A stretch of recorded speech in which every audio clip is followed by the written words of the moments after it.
Good morning, good afternoon, good evening, everyone. Welcome again to the virtual thought leadership series by All Things Connected. Session for the today is sustainable manufacturing and supply chain, realizing, accelerating, and enhancing the impact with emerging technologies for sustainable manufacturing and supply chain. With me today, we have three wonderful experts who will be sharing their different views and experience and the work they're doing in their respective organizations and the communities.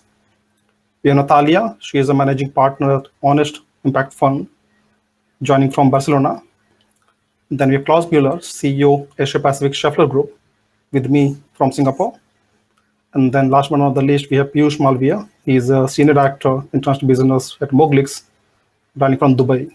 So as you can see, we have pretty good three different views from the manufacturing, from the supply chain, and the neutral advisor who has seen a lot of initiatives in these topics. And just to set the ground for the conversation today, I have a few slides, quick ones on sustainability from my perspective in manufacturing and supply chain.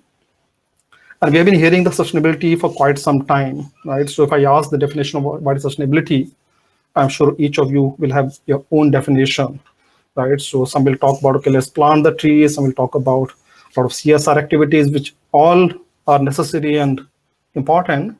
But what we're going to discuss today is more towards how the technologies could help to achieve those sustainability goals, right? And as you know, the way we design, build, distribute, and consume products and the service in the future going to change. Some of you might have seen this slide before, but for those who are first time, as you see, industry 1 to 2 to 3, where we used to design craft production, high mix, low volume product like 200 years back. Then we had this mass production, but low mix environment where we have the dedicated assembly lines like automotives and consumer products. But where does the digitalization comes in handy is basically when you talk about mass, high mix, and high volume production, basically customized products for everybody, right? From moving from push model to pull model, driving the demand versus pushing just the supply to the market, right?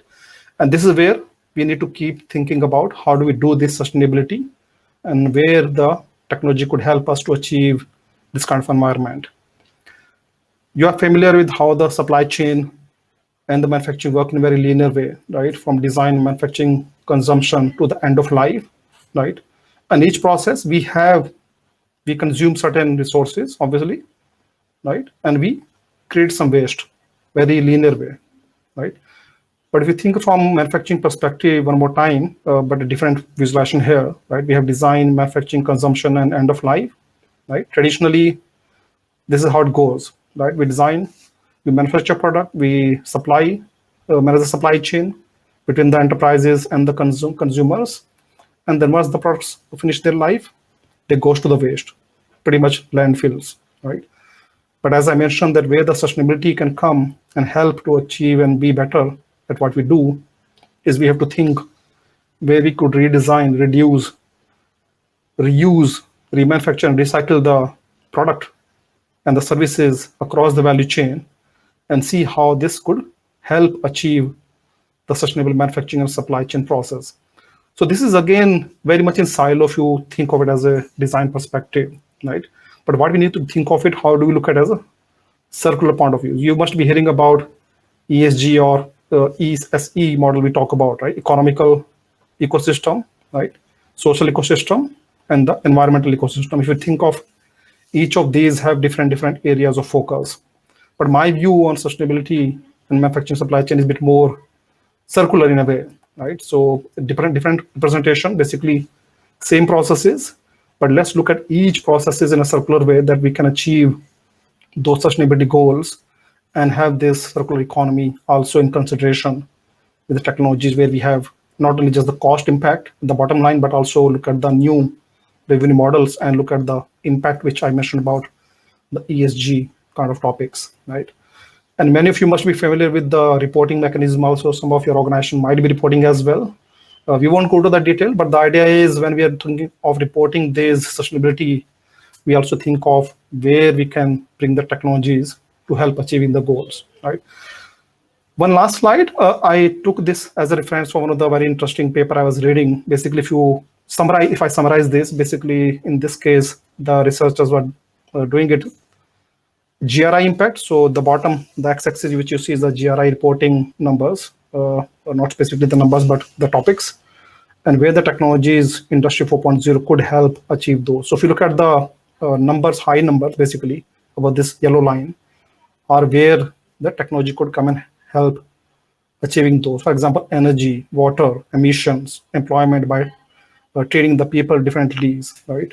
Or economic performance with technologies. So not necessarily all the goals we can achieve with technology, but the idea is if we use Industry 4.0 technologies, be it AR, VR, IoT, digital transformation topics, it will help us to achieve not just for the reporting purpose, but really having a ground impact on those topics. So that's pretty much, I just wanted to set the ground for the conversation that sustainability is such an important topic. And I was doing a survey yesterday, and one of the key topics is sustainability.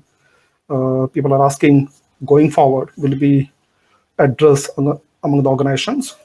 And we'll keep discussing this topic as we go along, but let me invite our speakers on the stage to share the insights. So, thank you very much, CK. Welcome everyone to the topic of sustainable manufacturing and supply chain. Shortly to my person, I'm the CEO of Schaeffler Asia Pacific, based in Singapore. And we have various manufacturing sites globally, that's 75 plants, but within Asia Pacific, we have plants in India, Vietnam, Thailand, and Korea.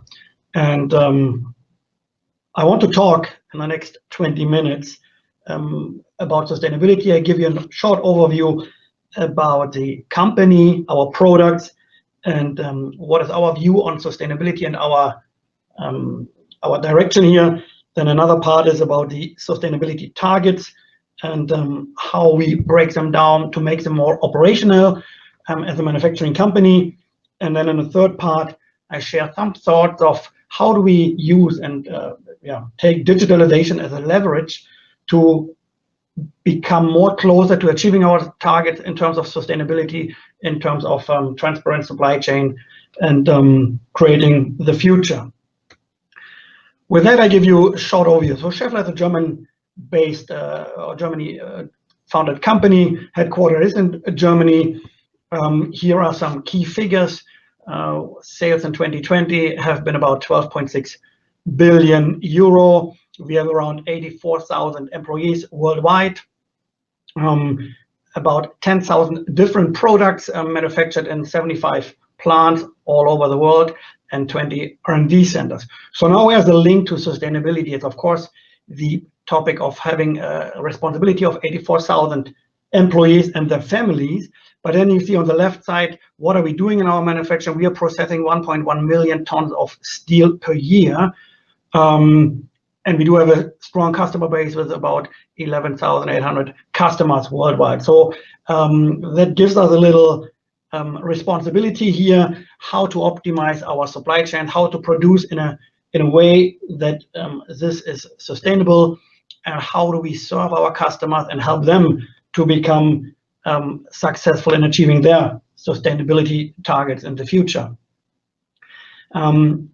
When we look in our portfolio, we are organized in 3 divisions. There's the automotive division, we call it automotive technologies, 3 business units: engine systems, transmission systems, chassis systems, and hybrid and electrical drive systems.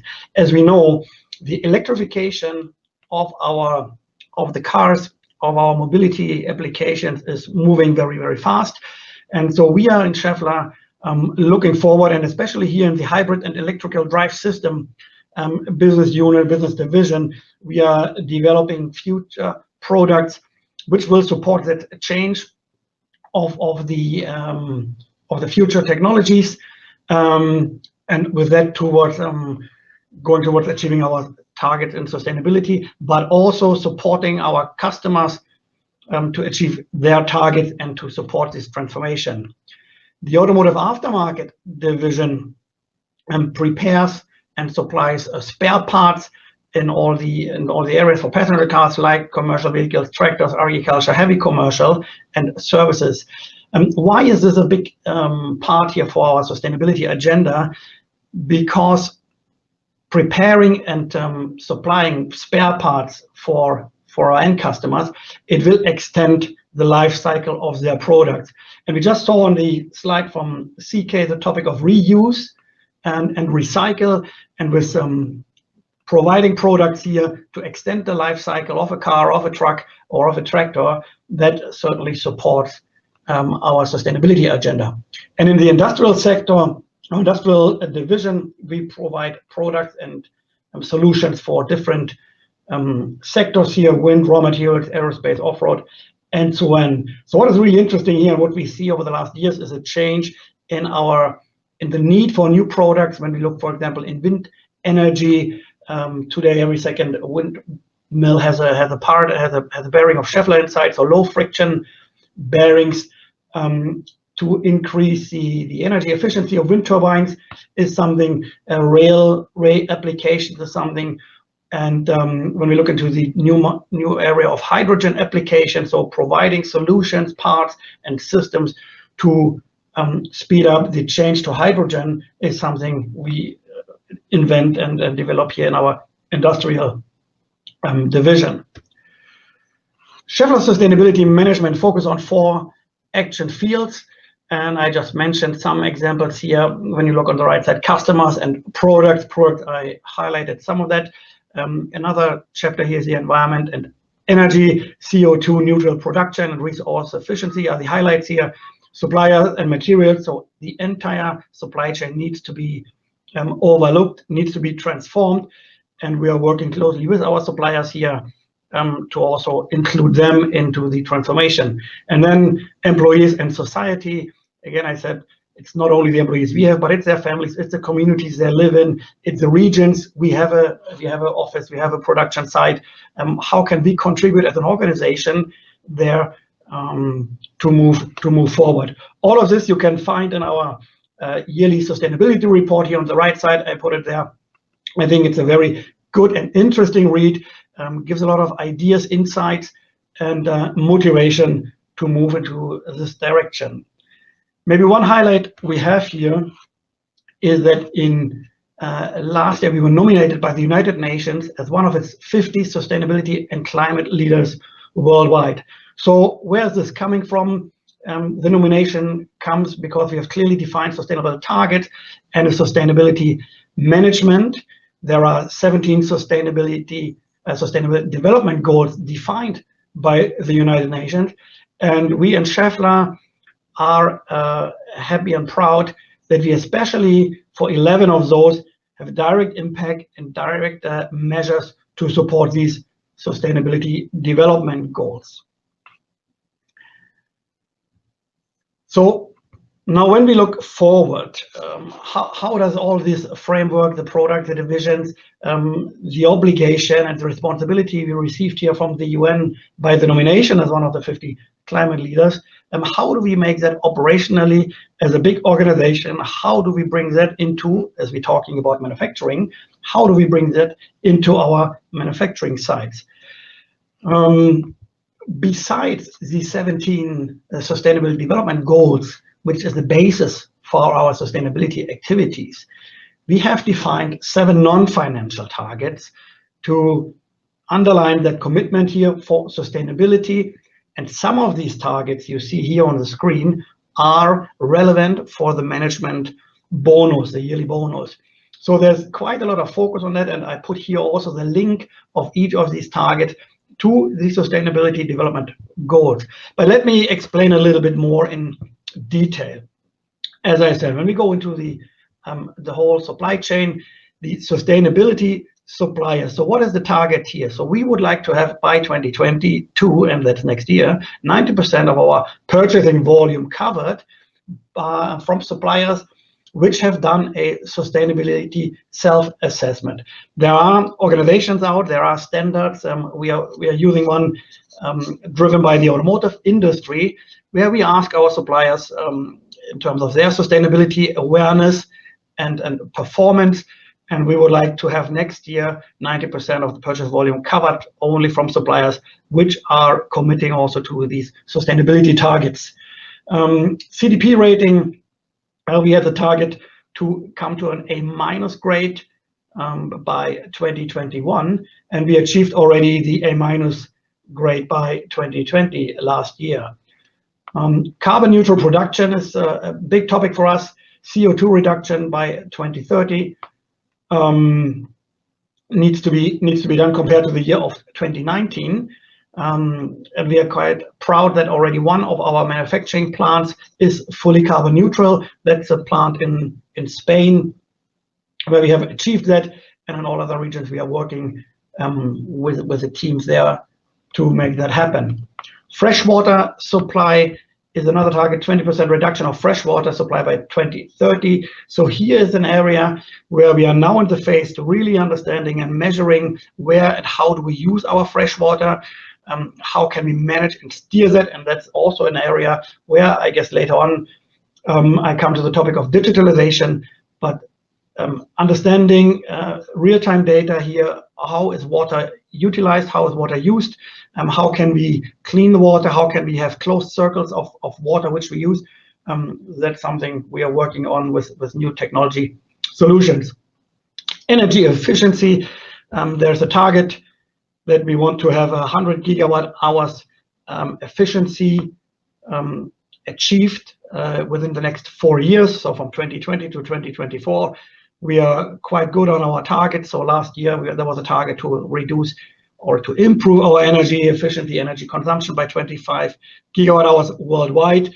That goes hand in hand with investment in new technology to be more efficient. So here we are on a quite good way and spend quite a lot of money on new investment and upgrading our technology, especially in the plants.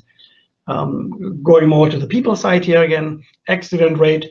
LTIR is here the leading KPI, and the target here is to reduce our accident rate by 10% year over year. You can see we achieved that target. We did not start yet. We already have that for many years as a KPI.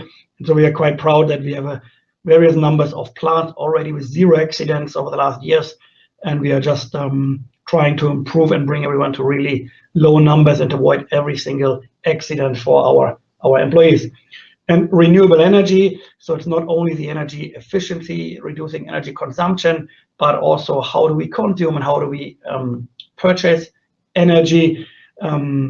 Here is one target of 100% purchased power from the renewable sources by 2024. Here we can say in Germany, we already achieved last year that 100% of all energy which is consumed in Germany is green energy. On the other hand, we are looking into not only purchasing energy, but also how to generate energy with solar and wind parks on our own land plots we have. So this is basically how we define the targets, how we link the targets to the sustainable development goals. So if we now look at the 17 goals here, I said 11 are mainly then focused by Schaeffler as an organization. If we break it down to manufacturing, we have these 10 left. So if we then look into how do operationally, how do it operational, it can be very abstract. There's a lot of information, examples out there, but how do you individually motivate each employee, bring each employee, each organization into a position to really understand what is my own contribution day by day and week by week to support these targets. It helped us very much here to break that down into different areas. And let's take a manufacturing site here where we have an inbound, outbound logistics, warehouse management area, production area, maintenance facilities, so supporting functions, the internal material flow, planning, supply chain planning, quality control, then the office, training center, and the canteen. And here we can work or did a workshop with our teams and really identified where is the biggest contribution in each of these sectors in a plant to support these targets. And behind that, what are the measures? What is the contribution? What workshops can we do? How can we transform our production system? How can we transform the way we work today? And what kind of technology solutions we can find to support these targets? Now, if we then go really deep into a manufacturing site, and let's a picture here, let's look at this as if it would be a greenfield area, then we can and we want to utilize digitalization. So at the same time, we have a transformation towards sustainability production. We do also see a transformation in the industry or in the world everywhere towards digitalization. And these two topics go hand in hand and can leverage each one. Sustainability targets, from my point of view, are something which foster innovation, which give us the need to really think deep and what can be changed, how do we do things in a different way tomorrow, whereas digitalization gives us solution, fosters also innovations on how to do things different and more lean in the future. So what we have started also a couple of years ago is this digital transformation where we look into holistic connectivity of everything. That means machines, departments, suppliers, supply chain, and customers. The second step would then be a transparency and synchronization of all the connected devices, department and machines. The third point is then once we have the connectivity, once we have the transparency, what do we do with the data? How to utilize data, how to learn something from the data, and brings us into, and that's the second part here, predictive algorithms. How to make the technology as a useful partner to tell us what's going to happen tomorrow, and also give us some ideas how should we react and make decisions tomorrow. And at the end, we see here a digital shop floor enhancement. In detail, what does that mean? End-to-end connectivity and a live location tracking, that is especially important for the supply chain. Real-time shop floor visualization. Again, we always need to think about in a manufacturing environment, how do I involve people in the shop floor, people in our manufacturing site? How do they become part of the solution? How do they get really motivated to contribute? So real-time data in the shop floor is really important. Condition monitoring systems is something which helps us to understand what's really happening, what is our consumption, why things break down, and how to optimize them. Material call-offs, that's real-time applications in the supply chain, and then also the transport analysis globally. Algorithms is then the next step, predictive maintenance, autonomous steered production preparation, and then on the other side, upgrading the education, the work content of our employees, and also transforming the work scope from being a, let's say, 10 years, 15 years ago in low-cost countries, very manual work, to more sustainable, future-oriented work of understanding and working together hand in hand with technology.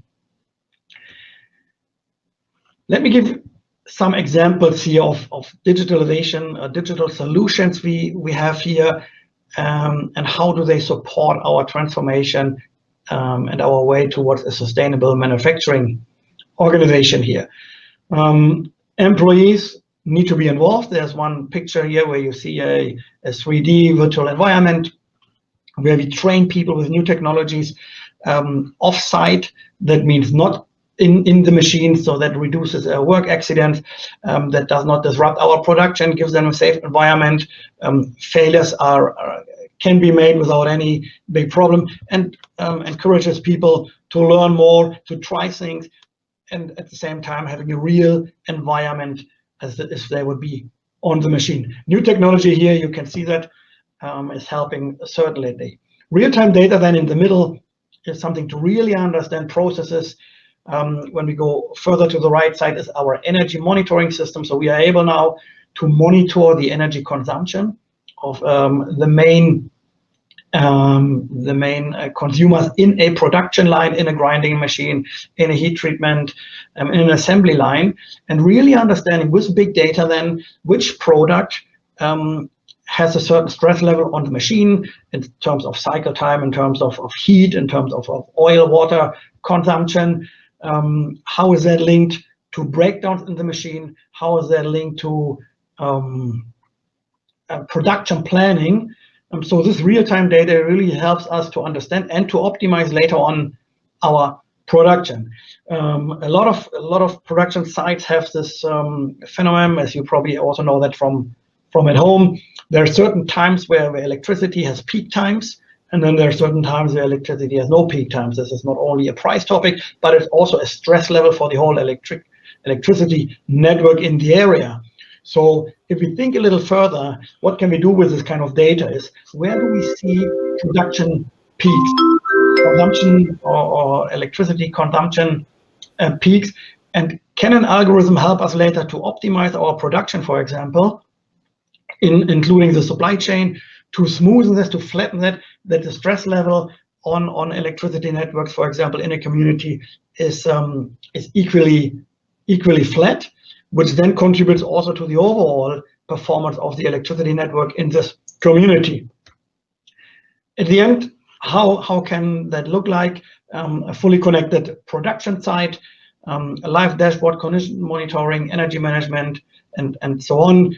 It all goes into a cloud. The analytics and IE part is really important for us, connecting suppliers, customers, and other plants. So if we then go one step further, and that's where we're going, as I said, there would be 75 plants in Schaeffler. There are thousands of suppliers we have.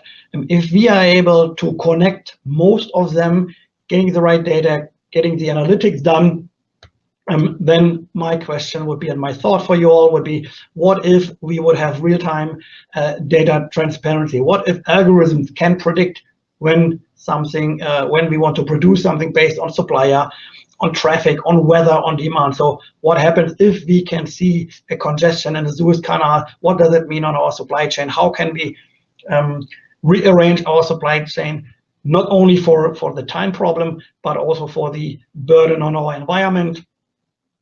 What if algorithms optimize our supply chain and production sequences based on all these data?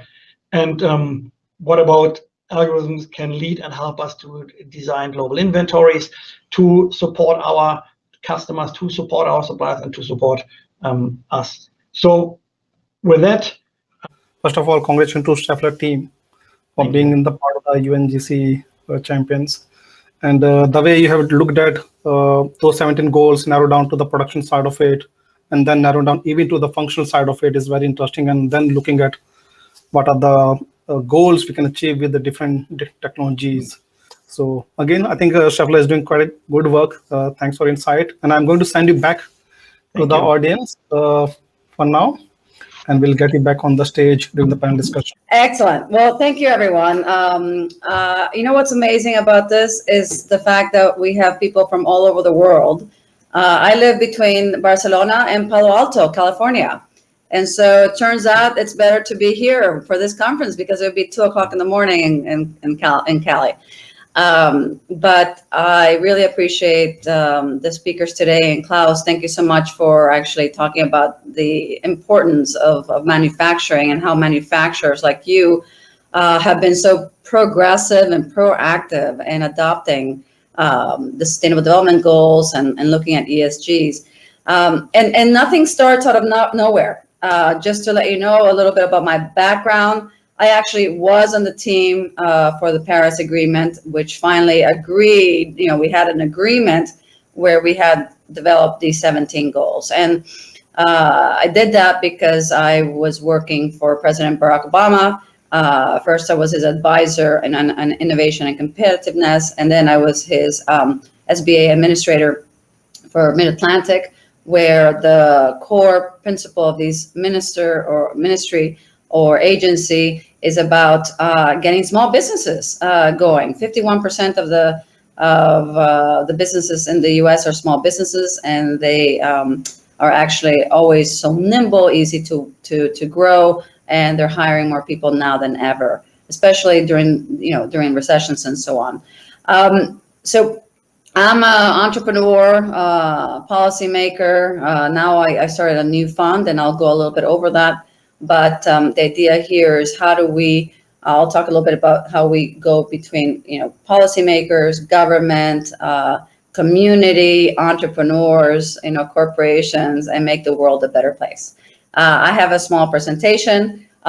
which, I love to hear. I know we're going to have time for questions and answers and so on, but you can raise your hand, and I know that CK is taking these questions, and I'm looking forward to a lively discussion. One of the things that a lot of folks I think are not aware of is how quickly we started thinking about technology.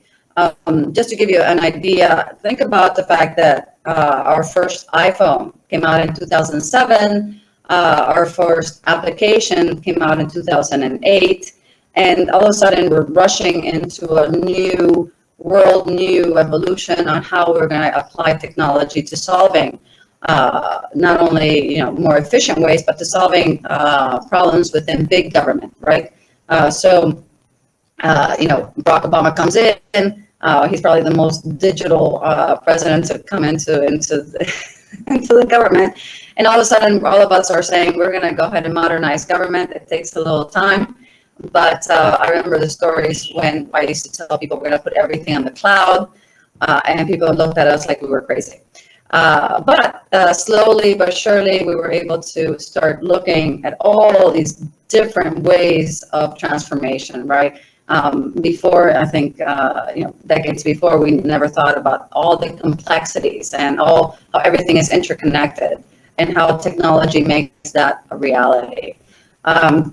So, we're entering a new era. Our fourth industrial revolution is technology, and we are able to really focus on the social and economic disruption, especially for countries around the world that are growing so quickly, such as Africa and LATAM, and just places around the world that are just catching up. We have, just from a Latin American perspective, 25% of the population is under 25 years old, demanding for more efficient and technological progress.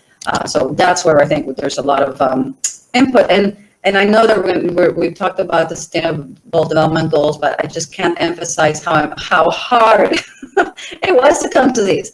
And especially because, we had the ESGs, right, before, but it was harder for companies to really understand what part of the goals, what part of sustainability they could actually start, right? Start with 1, 2, and then maybe go for 3 or 4. But it's really hard for businesses to really, entrepreneurs are trying to grow their company.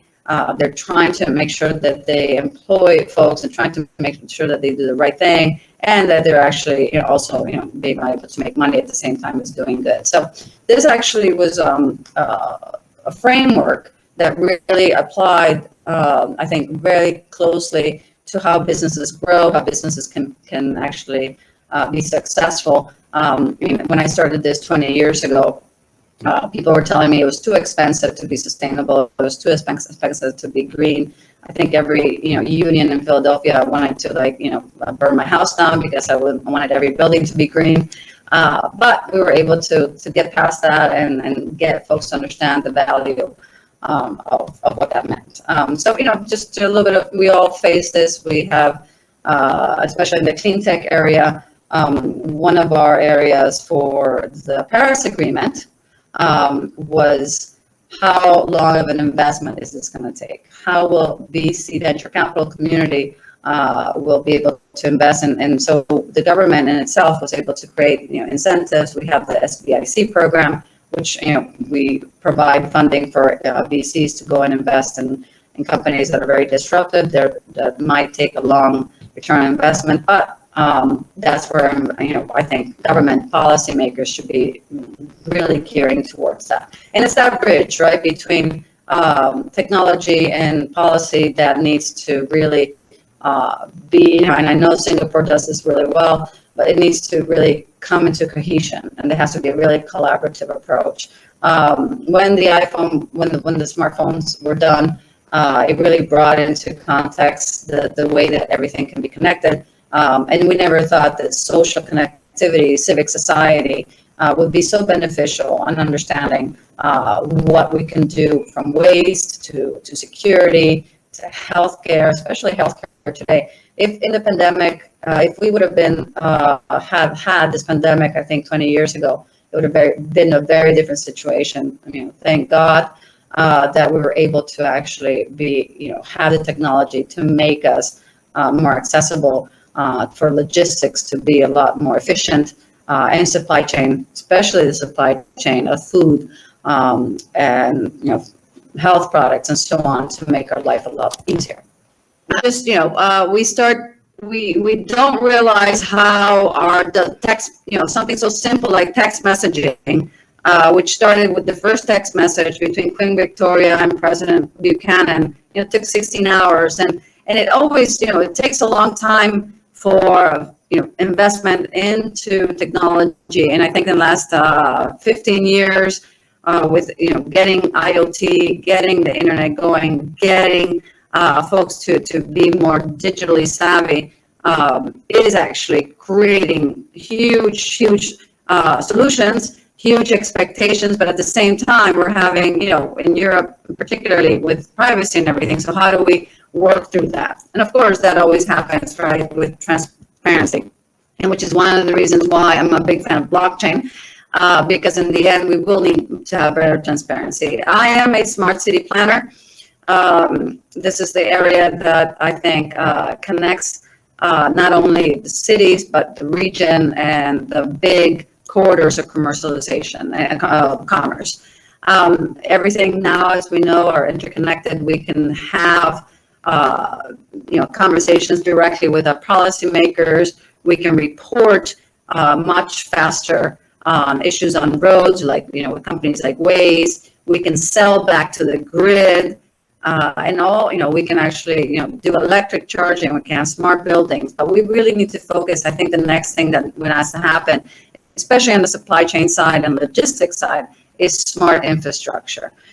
We are passing a bill in the U.S., $1.2 trillion, where we're going to go ahead and I think, a lot of big part of the bill will go to that infrastructure. We're putting $65 billion into just broadband, because we do need to modernize our systems in order for all of this interconnectedness to work, right? And a lot of you know that, with technology, we have been able to save more water, save more lives, lower disease burdens, being able to, have fewer crime incidents, and be able to be a lot faster to emergencies, especially with a lot of the natural disasters that we've had lately.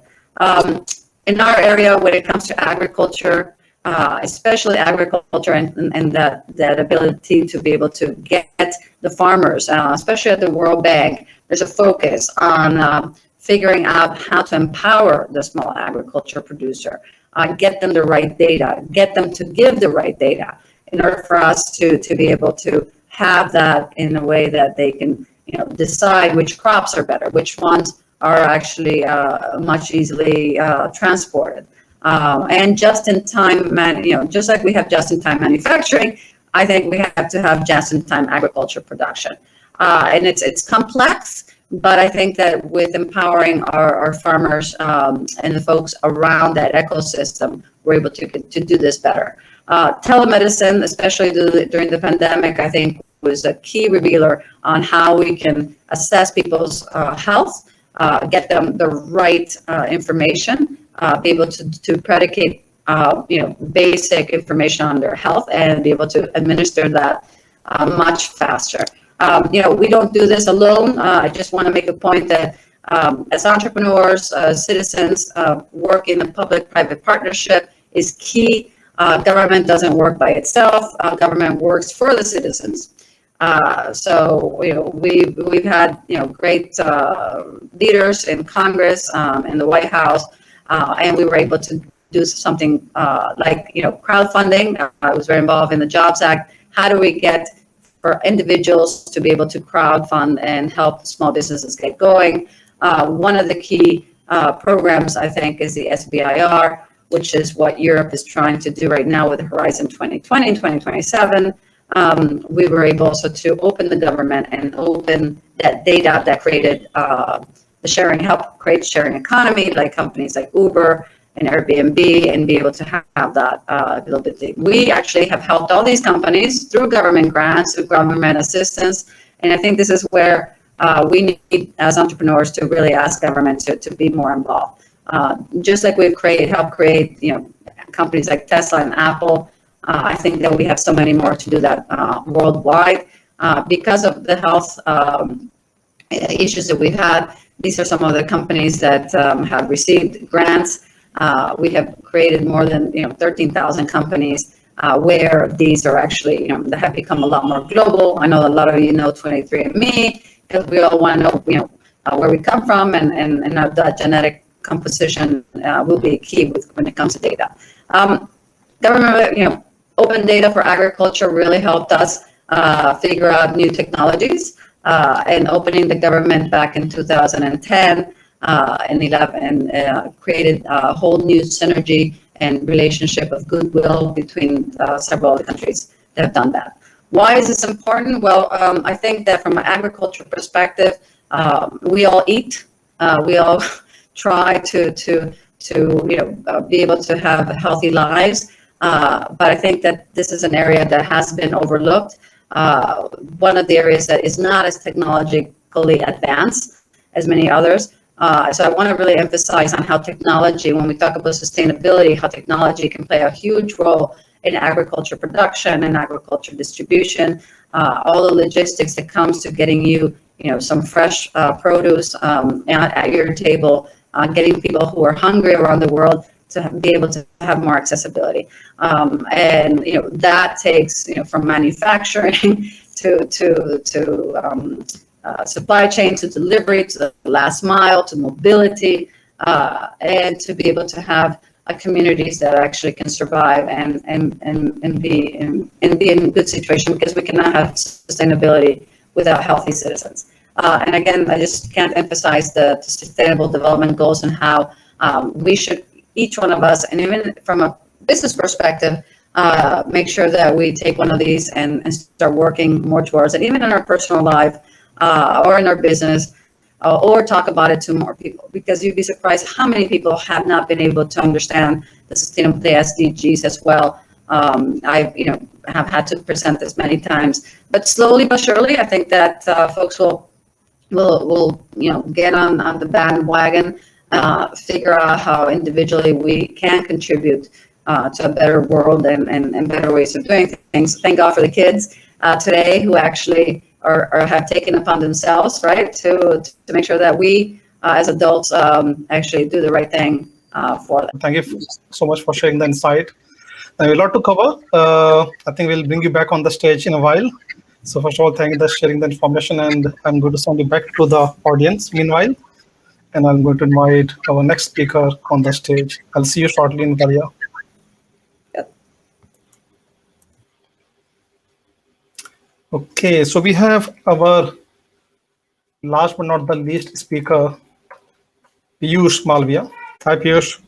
Yeah, hi CK. Hello everyone. Pleasure to meet you all. And this. Yeah. So stage is yours. Yeah, thank you CK. And such enlightening sessions. It was really a delight hearing, first of all, Klaus, and then Natalia. Totally different perspective. I'm glad that I attend this and I'm a part of this. Just a quick introduction. I work with Moglix. We are a 6-year-old startup headquartered in Singapore. Currently, I'm leading international expansion from the Dubai office for Moglix. We are a B2B commerce startup, also awarded as one of the fastest growing tech companies in the Asia Pacific region by Deloitte survey for 2 years in a row. We basically work with manufacturing organizations and help them enable and transition from a conventional, I would say, procurement and supply chain to a more digital and sustainable supply chain. And that's where, I think we contribute our small bit towards sustainability in the supply chain domain, addressing the ground level issues for many manufacturing industries. So yeah, quick background about the company. Started in 2015, started exporting in 2017, launched our e-commerce marketplace. Then 2019, we were a 500 plus employee based companies. By 2020, we had executed well in a very difficult market like India, wherein we had to not only address the digitalization challenge, but also a lot of ground level supply chain fragmentation related challenges that we had to address. So, both went hand in hand for us in our India journey. And then 2020 was when we thought, it's a good time to now start exploring other geographies, and we launched our UK and UAE operations. And that was the time when I shifted from India office to Dubai office as well. 2021, fortunately, we became a unicorn. Industries have recognized us well. So it's a decently well venture-backed, capitalized firm ready for future growth. Yeah. So talking about supply chain, and whenever I think of supply chain, this is one statement which I heard long back during my MBA schools as well, wherein every supply chain leader we meet would say supply chain has to do more with less. And recently I read a report, an article from Roland Berger, the consulting firms, wherein they said the end game of the procurement is they have to do supply chain, has to do more with less, raised to the power 2, right? And the emphasis here is on that 2, because what that 2 represents is, there is not only a cost pressure, there's not only a pressure of doing more and still, delivering year-on-year savings, but there is also an additional pressure of becoming a more strategic contributor to the organization in terms of getting inputs from the supplier ecosystem, delivering insights from the outside vendor ecosystem, and hence becoming a strategic partner, delivering not only bottom line savings but also top line growth in many ways. Indirectly delivering top line growth and enabling the organization to become smarter. Right? I think that's really what the end game is about, especially if you look at fastly disrupting industries like automotive, etc. And this is where the entire game is. And my topic today is also focused more on supply chain, because that's what we do as a company, especially with procurement. So you would see my session to be a little biased towards procurement side of it. So let's talk about how do we create a more sustainable supply chain.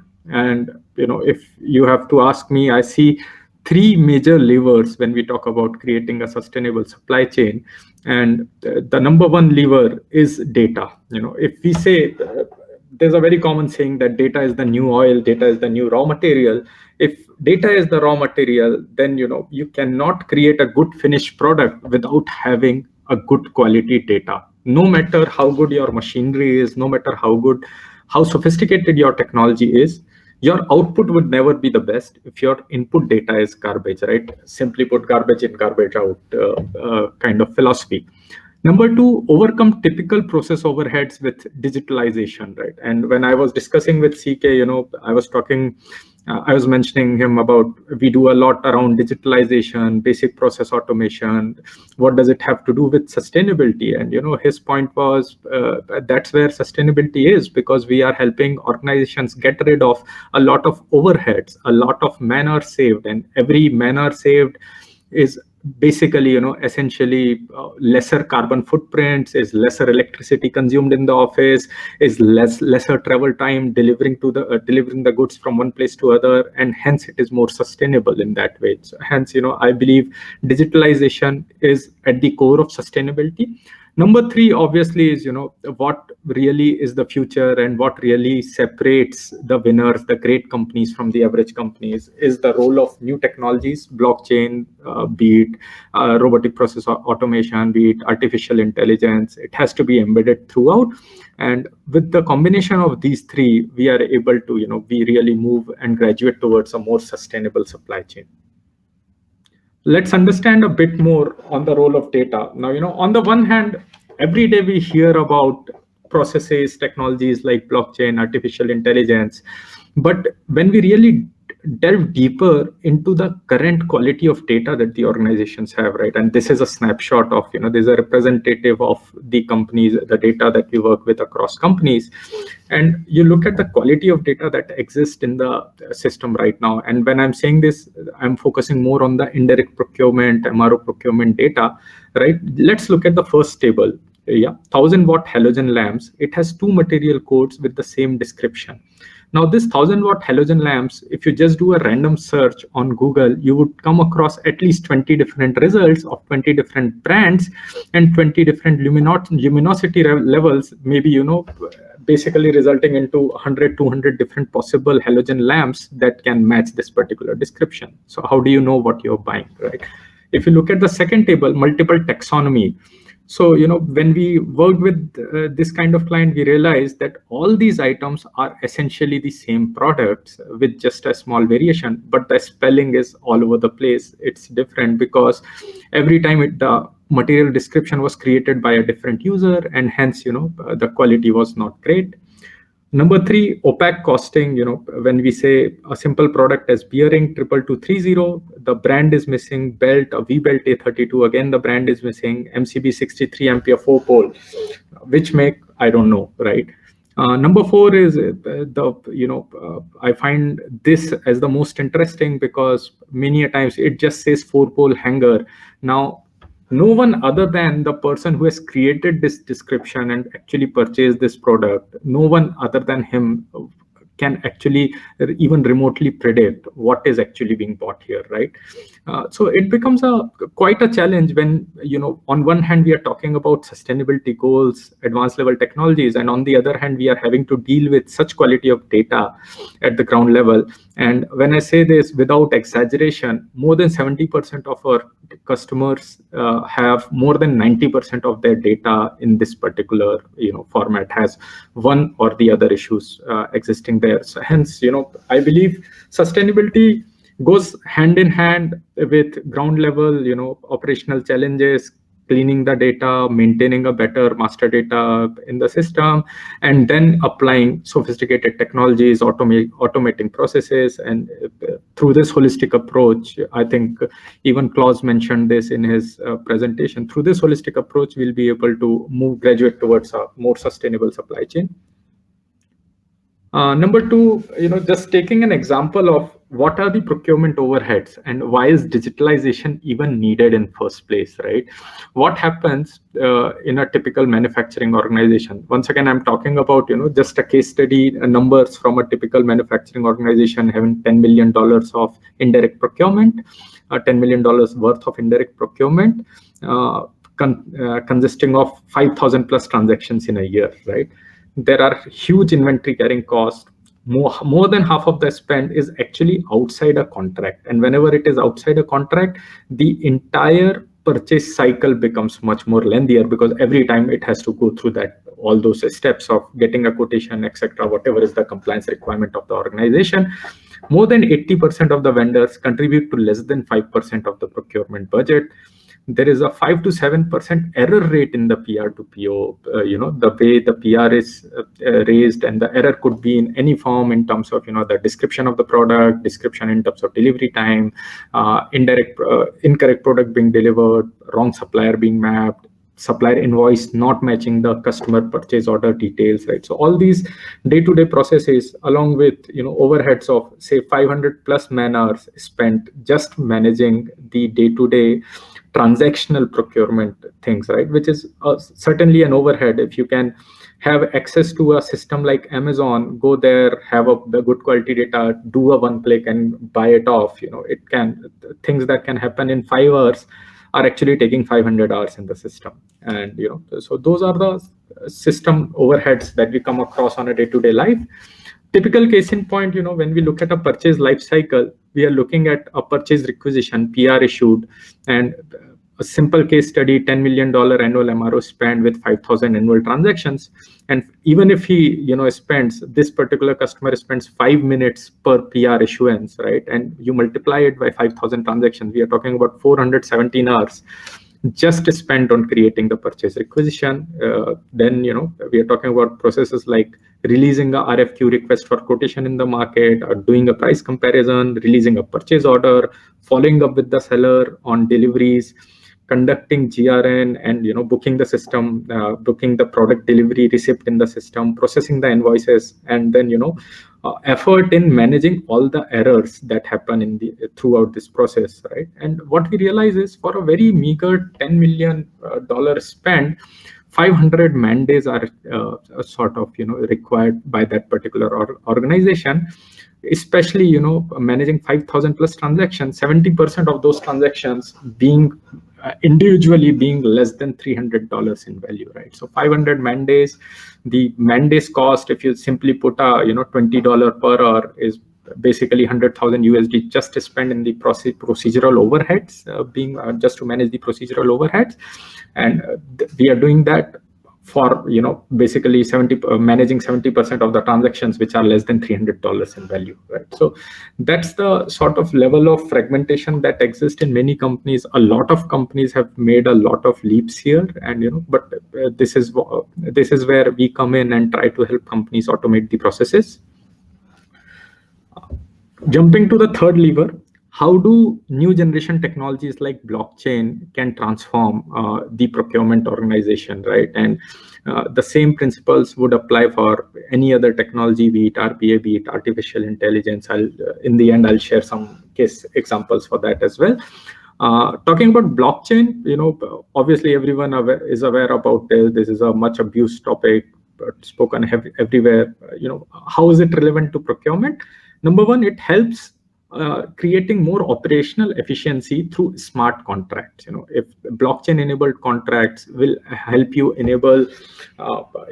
contract items in a much smarter way, much faster way. Everyone can have access to simple blocks across. Everyone can amend. There is a high level of traceability in the contracting system.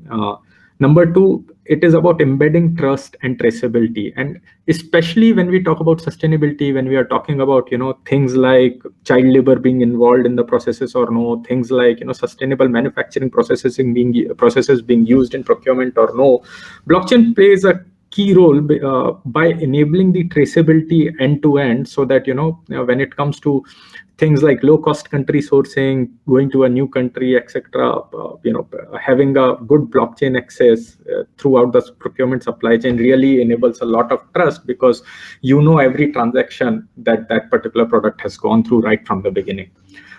Reducing waste and carbon footprint, obviously, to ensure the quality of emissions.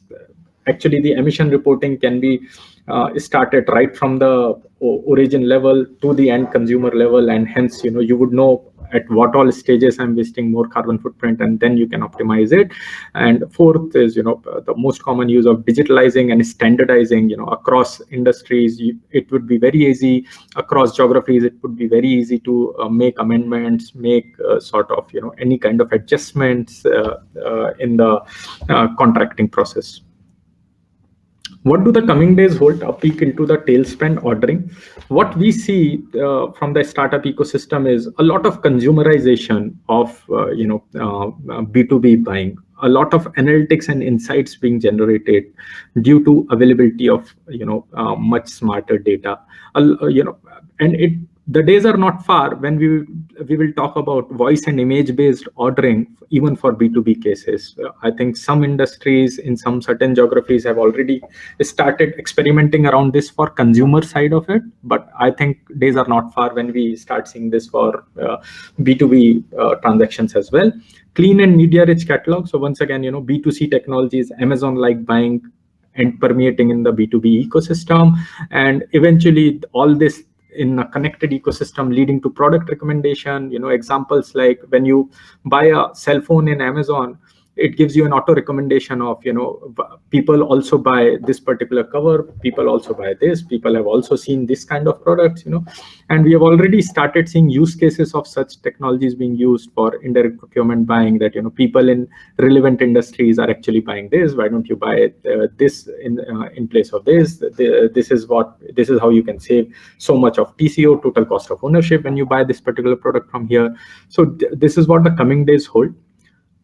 A basic, just an overview of how would these three basic pillars of logistics or physical supply chain, procurement, and digital commerce, what's happening in terms of technology here, and what is the real life application in these days. If we talk about logistics, physical supply chain, we are talking about technology which enables real-time visibility, and this is very widely used across warehouses. Real-time visibility of where the item is kept, when did the item entered, how do I apply LIFO versus FIFO in my warehouse execution systems, mobile technology, app-based tracking.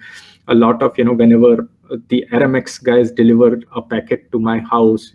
They carry a mobile handheld device wherein they just update it, and I get an auto SMS that this has been delivered. It's all updated in the system real time. So basically a convergence of supply chain across systems, and at the same time, this can enable RPA basis procurement. That this particular item is sourced, and hence warehouse, the system would give auto sort of reminders to procurement that this particular item is going to go out of stock very soon. Why don't you raise a purchase order in advance? We can be more predictive in our contract analytics if this kind of real-time information starts coming in to the procurement team as well.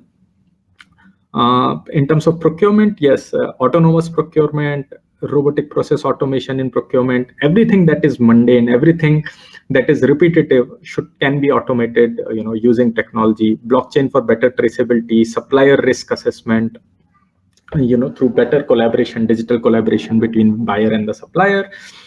We can address challenges like low value frequently ordered items which can be automatically ordered. IoT based system integration, a machine which needs repair can automatically tell in a predictive manner that this particular item is going to fail.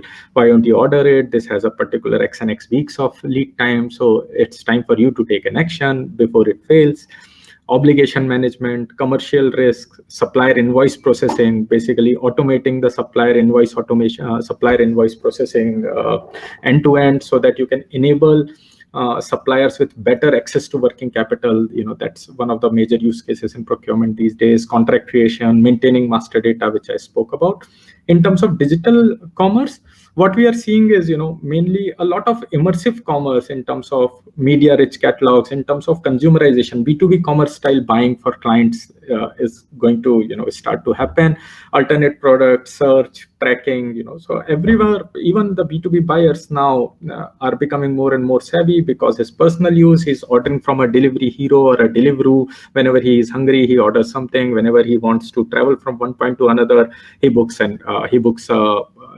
Uber on his mobile phone, right? And they expect similar things when they are expecting a delivery of their products. If they can get a handheld device, if they can get a mobile where they can just track when is this item going to get delivered, if they can raise an issue there. So a lot of those sort of challenges can be addressed through consumerization, the B2B commerce style of buying coming into the B2B ecosystem. How we at Moglix help. Thank you so much, Piyush. Very interesting work. How Moglix is helping, like we discussed before, also that a lot of data-driven activities which Moglix is doing to help not only the small players who are actually from the supply side of it, but also the enterprise customers who are trying to utilize and being efficient in terms of the supply chain when they procure either the small set of tools or maybe large machineries as well. So let's invite other speakers also on the stage. But first of all, thank all three of you, Klaus, Natalia, and Piyush. Very interesting insight, three different perspectives, as mentioned, from the manufacturing, from the policies and the framework perspective, as well as from the startups and the tech perspective as well. So there are two questions, but let me ask my first question first from my side. Again, we know that sustainability is a big topic as such, right? And as I speak to many organizational leaders and sometimes even to the people on the ground, what is sustainability? So it is becoming a bit of same which we saw on the topic like digital transformation, smart cities, right? So smart city is also very subjective. A Singapore city smart city versus Dubai versus Barcelona versus a city in India could be completely different. So how do we define sustainability? What will be definition? Not only for the boardroom, but also if I talk to the person on the shop floor, he should also understand sustainability. And I would like to take quick feedback from all three of you actually, that how do you converse as a definition of sustainability when you talk to the senior leaders as well as the people on the ground? And no particular order, maybe as I see on the screen, I'll go with Natalia first. How do you describe sustainability to the senior management as well as to the people on the ground? Can't hear you. Great. Can you hear me now? I sound like a commercial. Well, so you have two different audiences because of the senior folks. We have to think in a way that how their grandchildren, right? About 15 years ago, an older gentleman came up to me and said, "It's your fault that my granddaughter won't get into my Cadillac, so now I have to go and buy a Prius." And so I said, "Well, thank God your granddaughter in a few years will be able to vote." So, I think that for when we talk about, older, because still our boards are managed by older folks, and they don't get it. They don't get it. I mean, especially in the U.S. More and more they're getting it because the younger generations are repeating it to them. And so I tend to talk to them now from competitiveness. We cannot be more competitive as a country, because I'm talking about the U.S. as a country, if we don't invest in infrastructure. We were the first one. We have legacy systems in place that are not competitive because we were the first ones. So, to the true nature of Americans, if you're not competitive and if you're not winning, then we can talk, because we like to win. And so from the senior perspective, I always say we need to win this climate change race, right? We need to make that happen. From a community down to the mother that works 3 jobs a day, right? Who is trying to put food on the table. It's really about making sure that she knows that in some way her contribution is something that is helping the community and will help her family. So I always bring it back to family, because family is it's the nucleus, it's the beginning of everything, right? So how we educate our kids, how we think of our children, how we think of the future. And so if we don't teach kids today about the importance of this, then we lose big time. So education and family, I think, is key. And when we all talk about education, how we're going to fix education, but no one is really doing the best possible thing. And my God, Singapore has such a great education system. Countries all around the world have a great education system, and we're still lacking in that. So I think that comes down to family and getting to the heart of the future of our world, right? And it's all about family. Interesting perspective. And I think to Klaus, you're born in Germany, one of the most developed in terms of industrialization. You spent quite a long time in China. Then now you're in Singapore managing plants in the region. So again, as the organizational leader, when you talk to the senior management, as well as when you visit your maybe Vietnam plant or India plant and try to educate the people on the ground, how you try to align these two wide groups on the topic? Yeah, so I have a similar answer. So the first one, of course, is always the personal impact, right? It can be done with family, can be done where do you personally see your future? How do you want to raise your kids? And how does it impact you? So that's always the first food for thought, right? We come from environmental health things, we come from accident rates. So this is really a personal impact. But today's world, with the available information, is transparent. So we can see what happens everywhere, right? Sometimes it takes a little while, sometimes you get fake news, but at least information is available, education is available. So that also can foster innovation, can foster thoughts. So how can we bring examples from one area to the other area?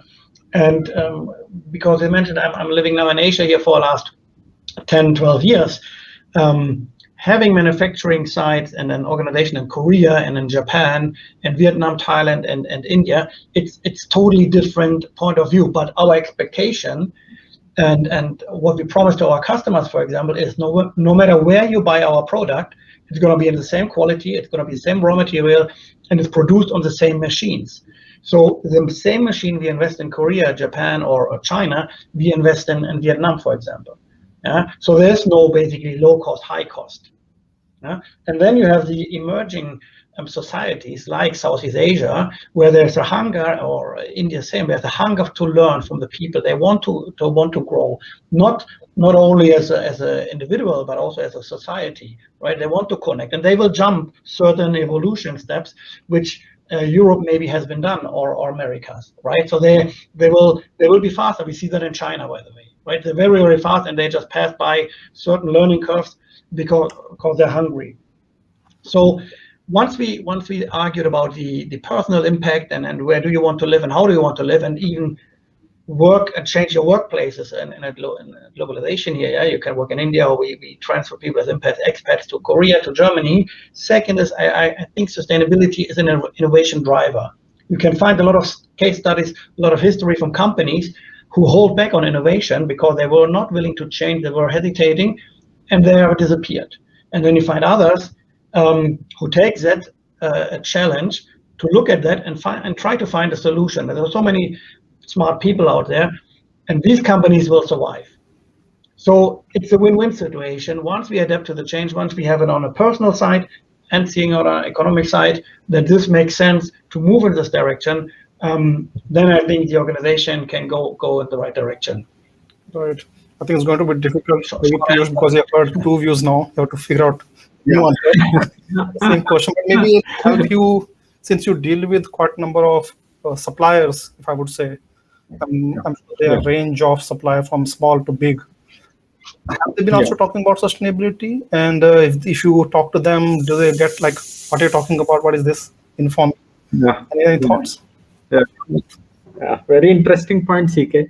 So I think what we do and what we sort of believe in as a company, and that I have seen, sort of getting permeated across our employees and individuals in their families as well, is being aware of the repercussions, the broader repercussions, or the ecosystem repercussions of your small actions, right?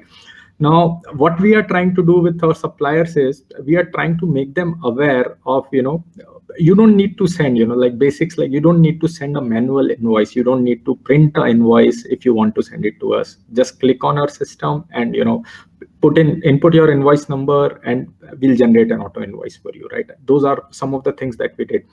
So I think, that way, subconsciously, we have tried to, that is just one way of doing it. Another way of doing it, is enabling virtual meetings, even, way before COVID happened, and doing webinars, etc., to make it more sustainable.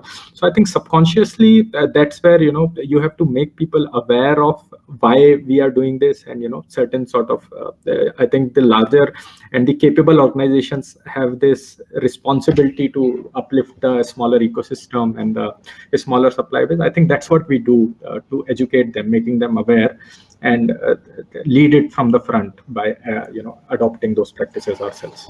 Right, that's interesting. So let me take a couple of questions from the audience, and there's a question from Akhil. He mentioned very rightly that when we talk about sustainability, there are various aspects we need to consider, right? The cost part of it, the impact. So when you look at the different investment we need to make to go sustainable, but obviously there are benefits also across. So how do we prioritize? Is there any some thumb rules to go with in terms of ROI investment on sustainability as such? Because it's really hard to calculate that way. Any thoughts? Maybe I'll ask Klaus first. How would you justify the investment in sustainability use cases?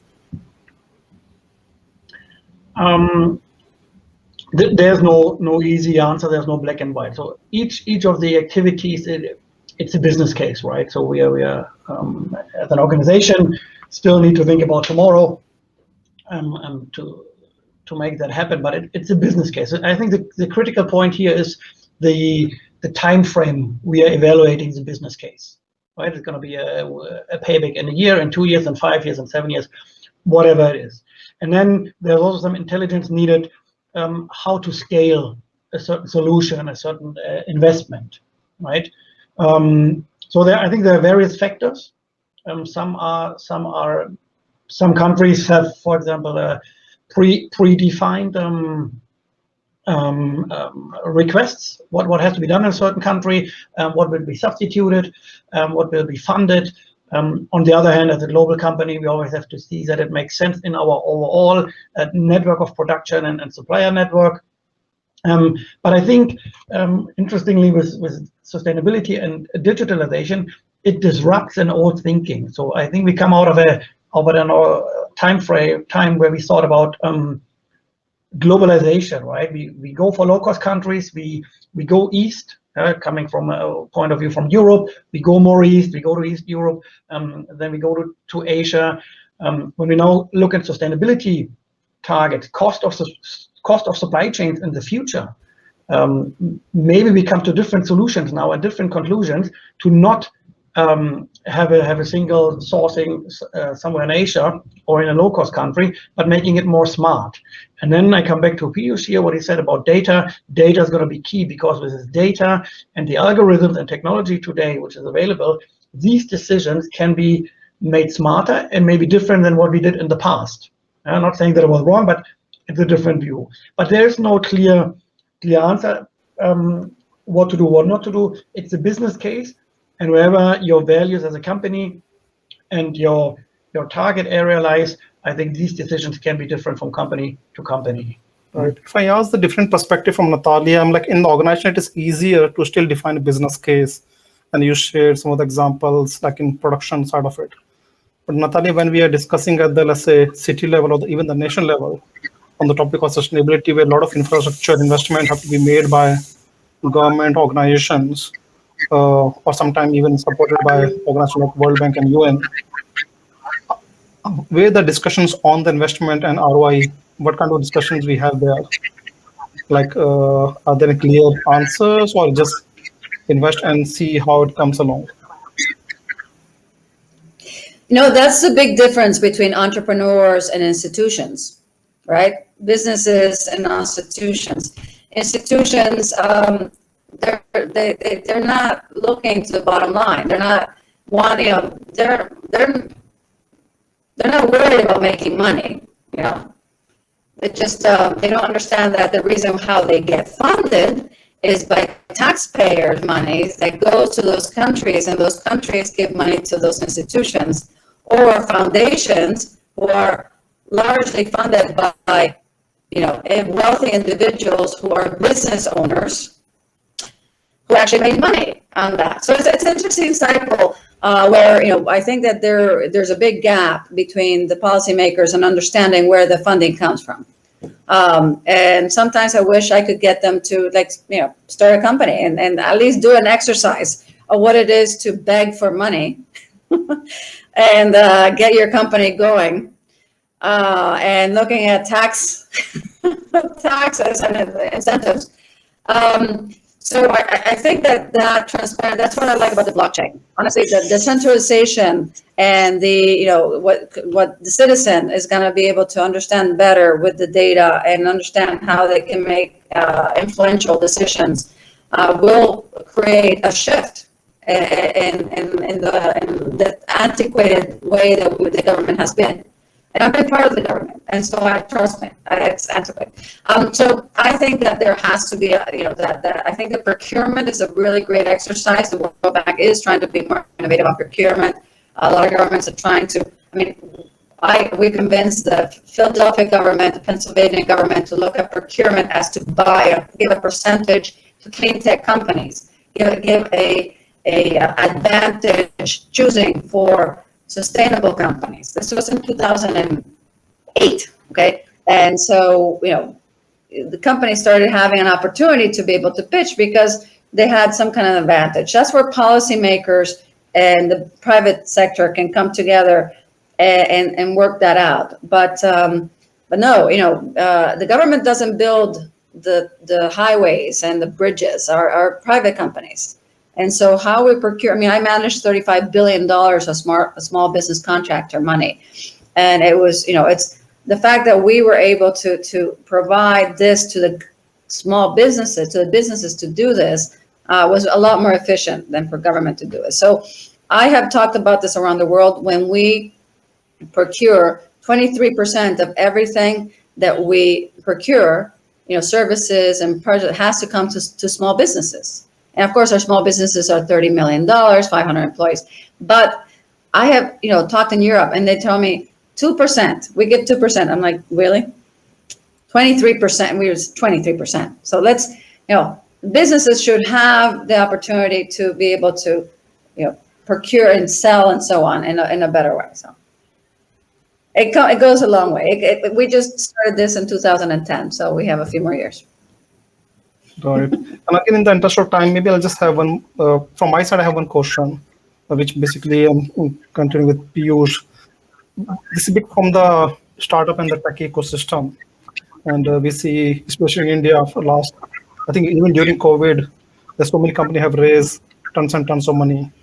And even in my IT money network, I was seeing the companies going like raising 100, 200, $500 million kind of range.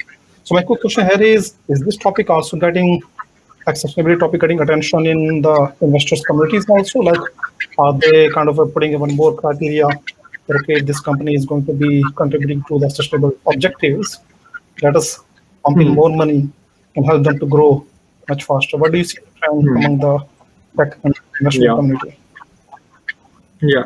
So I think CK, I haven't had a very, very direct access there as far as, I have a more peripheral view, indirect view. But what I see is there is a very stark change, although there are so much of venture capitalist money coming into the ecosystem, but there is a very clear demarcation between companies which are, more sustainable and which are more judicious in their approach. I think that's what sets us apart as a startup. Because if you compare it with, say, what used to happen 4-5 years back, a lot of companies which would say burn $3 for every $2 they make as revenues and not profits, right? Those sort of companies were getting the money. But now the reverse trend is happening. Only those people are getting funded who are actually proving to be there in the long term, and showing a picture that we can be a much more profitable venture. We can create a much more sustainable company in the longer term. I think that clearly is a very clear trend I see in majority of the sectors. Right, interesting. But I think this topic require a lot longer discussion, and maybe if not longer, at least frequent discussion. And looking at my time again, just in the interest of time, so I do see there are a few more questions, but maybe we can take them offline. And feel free to reach out to the speakers through LinkedIn or through social media. I'm sure they'll be happy to answer most of your questions also, and I'm going to bring them back again, hopefully in the near future, to continue the conversation, because this topic is not going to end. It's just a start. And I'm sure by the time my daughter goes to university, she might not do engineering degree, maybe something related to sustainability. Let's see. So with that, I would like to have a quick round of like a closing remark from all the speakers. Just a kind of a message which you would like the audience to take. Any call for action, any call for collaboration. So maybe we'll go in the same order. We'll go with Klaus, then Natalia, and then we'll close with Piyush. Klaus, any message to the audience? Yeah. So thank you for this webinar and sharing here the insight and ideas and opinions. I'm an optimist, and I think this topic of sustainability, digitalization, just offers opportunities and chances for the future, and nobody should be afraid of that. How small or big we start, everybody can contribute, and I think it's great times to live in, and it's great times to contribute on these topics. So I'm really excited to see the next years how this will evolve. Thank you for your thoughts and sharing your insights. Thank you, Klaus and Natalia. Sure. I mean, my message is for entrepreneurs, to go out there and really make a point of starting something. That sustainability is not only about, green and environmental, but sustainable business, where they're both tied. When you're growing a company, make sure that, you make money in the right way, and you are helping your community every day. Wonderful. And we'll close with you, Piyush. Yeah. So I think my message would be two things. Yeah. Is it better? Yeah.